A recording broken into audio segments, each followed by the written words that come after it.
Ndabasuje cyane ni kwa Disboy w'Abanyarwanda intumwa y'Abanyamusanze. Guys, reka turebere hamwe abantu batunguwe no kwambikwa impeta ku munsi wa Saint Valentin wabaye ku munsi w'ejo. Tikote yaje kuba atungura umukunzi we nanone ku munsi wa Saint Valentin amwambika impeta, byari byishimo yaramarira y'ibyishimo ku munsi wa Saint Valentin. Marina Deborah nawe akaba yaje kwambikwa mu ijoro ryashize impeta n'umukunzi we Yvani Music. Debeni nawe akaba yaje kuba yambika umugore we impeta y'urukundo rwa kabiri, aho babyaranye umwana kugira ngo baze kwenjoyinga ubuzima bwa Saint Valentin bameze neza.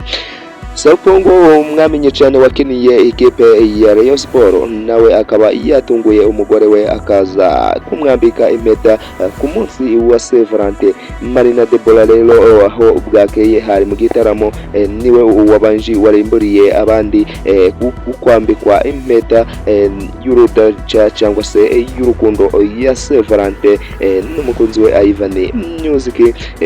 Ndabizi murabazi cyane muri sinema nyarwanda bose ni abahanzi, umwe aririmba indirimbo z'urukundo undi akaririmba indirimbo z'imisango.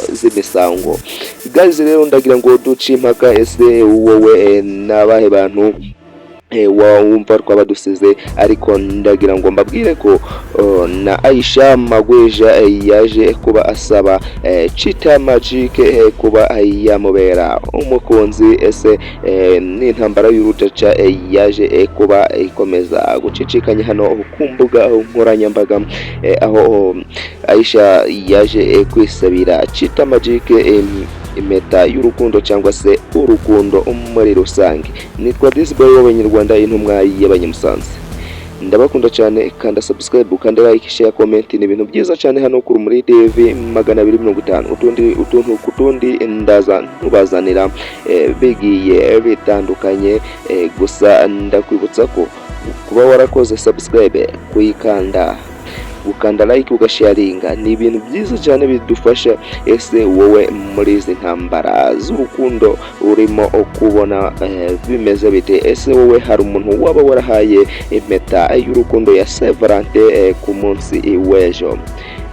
Hari umuntu waba warahaye impeta y'urukundo?